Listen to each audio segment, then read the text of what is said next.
All right, what's up, guys? I wanted to talk with you here really quickly about another kind of fun thing for us as part of the fielding rules. And these fielding rules are the outfielder's rating, which is something that is quite unique to Skeetersoft and is one of those so-called optional rules. So I'll go ahead and turn my screen over here for you so you can see exactly what it is that we're talking about. Here we are.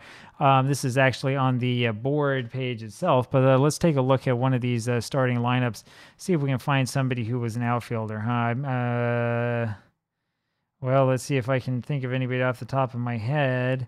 And I tell you, everybody I'm thinking of is definitely not. Here we go, Joe Birmingham. You see he has two different fielding ratings. We were talking about fielding ratings 2 days ago.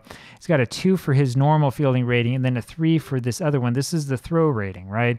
So you're used to this in other games. You have guys with different arms. They're, good, bad, or whatever.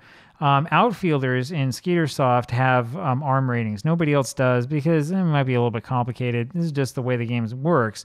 What happens with this is when you get play result numbers 30, 31, 32, or 43, 44, or 45, you use the outfielder's arm rating to look at which board you're using, which column on the board, as opposed to their normal rating. And your question is, okay, so what difference does that make? Well, let's go take a look at the boards, right? So let's say that we have a runner on at third base. Sorry. There we go. Runner on at third base. And I don't know, 30, 31, or 32 against fielding 1 means that the runner always holds unless he's got an F. Then he scores. We have fielding 2. The runner usually scores, but a slow runner will be thrown out at home. And then against the 32 result, that is, the F will score. It'll be the same as it was otherwise. And we go to fielding 3. The runner scores automatically if it's a 30 or a 31. And then with a 32, because it's over right field a little bit closer, the S can still be thrown out at home. That's the sort of difference that it makes, right? This actually is a really big difference. And it means that, you want to be careful when you're drafting a team, when you're looking at who you're putting in the outfield. You want to make sure that you've got guys out there who have good throwing ratings so that you're not giving up all sorts of runs and sacrifice flies, right?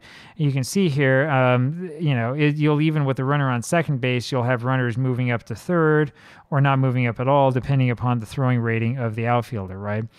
We have the bases loaded, for example, you'll see something similar, right? Where the runners will be holding, but then as we go down the fielding chart, you'll see different runners score, or maybe the runner on third base will advance as well, right? That's basically the way it works. It's very, very simple, and it's actually quite effective, right? If you're used to playing APBA, as many of us are, you know about the APBA Master game, which has its own sort of throwing rating, running rating, and stuff like that. And if you've played it, as I have, and I did a lot when I was a kid, you'll know just how complicated it is. That is a game with a system that is overly complicated and that does not need to be so complicated.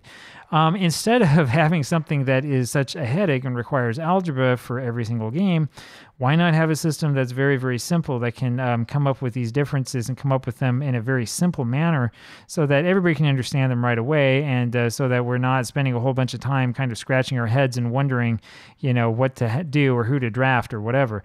That's sort of my opinion on it. I mean, I'd love to know what you guys think. I know that there are a lot of you who read this, or who watch this, I should say, who are fans of APBA and who have similar backgrounds to me. I'd love to know kind of what your thoughts are on the subject, and if you think that one is better than the other or not.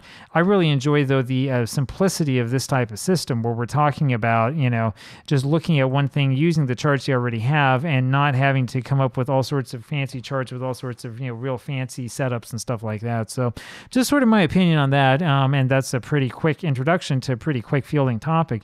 Next time we'll talk about something that's a little bit more complicated, take us a little bit more time. I'll talk with you again next time. We'll talk to you then. Bye.